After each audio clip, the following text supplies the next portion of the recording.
Republicans have launched an all-out assault on democracy, and with the stalled prospects for passing the For the People Act and the John Lewis Act, it sometimes feels like we're powerless to fight back. But not so. Independent journalist Judd Legum points out that Texas Democrats successfully fought back against a terrible suppressive voting bill by walking out. Now, Republicans say that they're going to remove sections of the bill that would have limited voting hours and would have allowed Texas judges to void an election based on dubious evidence. Meanwhile, in the U.S. Senate, Chris Murphy of Connecticut points out that D.C. Democrats are not at the mercy of Republicans, tweeting, "Why let Republicans decide the size of an infrastructure bill when reconciliation is a perfectly legitimate process used unapologetically by the GOP when they were in power to do a bill that will actually make a difference? It's not cheating to use the rules." Here's the question. When will Senate Democrats actually pull a Texas-style stand-up for democracy? TBD.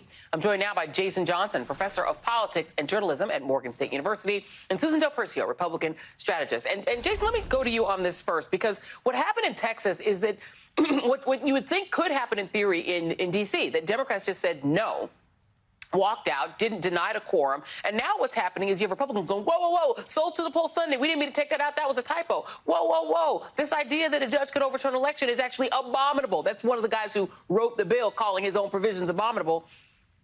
The message to me is the bullies try to take your lunch money, give them a good slapping, good slapping around, and they leave you alone.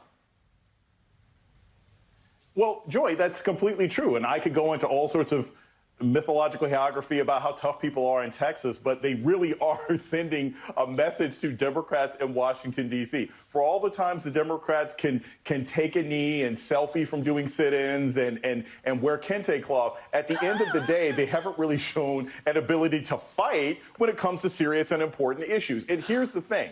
That fighting should actually begin within their own caucus, whether it's Sinema or Manchin or Feinstein. They need to surround these folks on a regular basis and say, this is what we're going to do. This is how it's going to happen. Otherwise, there will be consequences for you in a way that's going to make you very, very uncomfortable. That is where the fight needs to begin, because we already know where the Republicans are. The Democrats seem to have this difficulty of herding cats on issues that should be very easy for every single one of them to appreciate and for their constituents to benefit from. You know, and Susan, it seems to be really mainly Senate Democrats in D.C., because you look in Georgia, Stacey Abrams, Democrats fight like hell around the country. They don't play around. Val Demings is not weak. She's going to fight like hell. It just seems there's something going on with Senate Democrats. I want you to just tell me, as a Republican strategist at one point, how long would it have taken Republicans to put all the stuff they wanted on a reconciliation bill without having any conversations with 20 Democrats in a get things done caucus or whatever they call themselves? How long would it have taken? 8 seconds, 9 seconds, 10? Under 10. But what else, what else they would have done by now? Because they already, in essence, did it. They would have blown up the filibuster. Hello? Let's not forget, when it came to the Supreme Court in October last year, the Senate Majority Leader then, McConnell, who sometimes still we see as acting more like a leader than Chuck Schumer, which is a separate issue, he changed the rules for a lifetime appointment to the Supreme Court.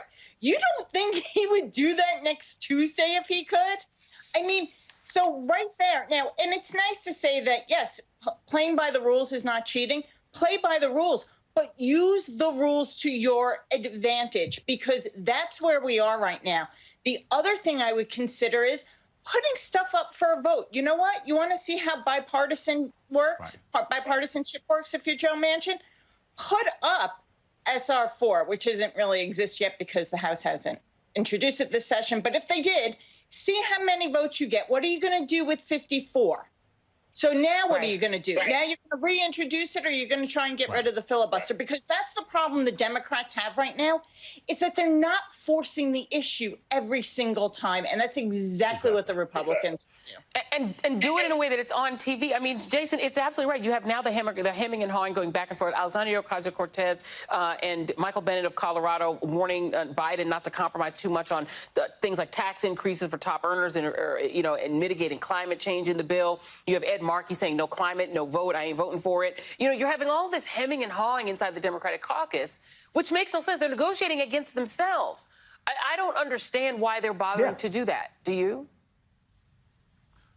Well, no, I don't. But this is one of the reasons why Democrats continue to fail, right? They get these amazing opportunities and then they fail to actually do what their constituents have asked them to do and instead want to negotiate with a small minority. And this is the thing that I've said all along. And it doesn't just have to do with reconciliation. It has to do with individual policies. It has to do with negotiation. It has to do with judges. I'll say this, Joe. I was saying this during the 2020 election.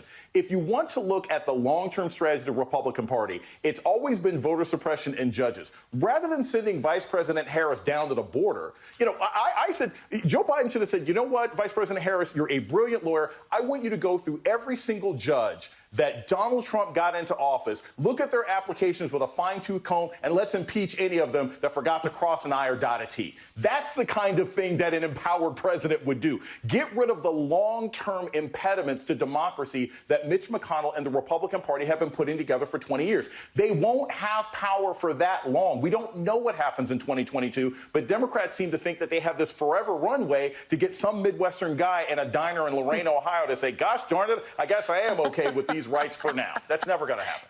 It is wild, but and maybe, Susan, it's because Republicans, as Jason said, just want two things: judges and tax cuts, right? And voter suppression, three things. And, as Chris Hayes has said, they have the advantage of being able to filibuster everything they hate, but pass everything they like, meaning judges and tax cuts, through with 50 votes. I don't understand how we've wound up in that situation, but how do we get out of it? What would a Republican do? Tell us, please.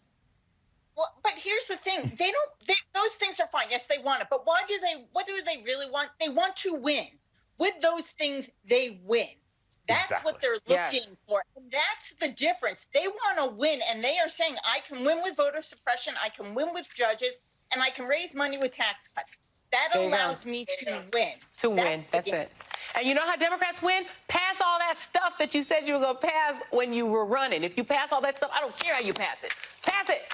That's how you win. Jason Johnson, Susan Del Percio. Up next, the Bidens meet the Windsors.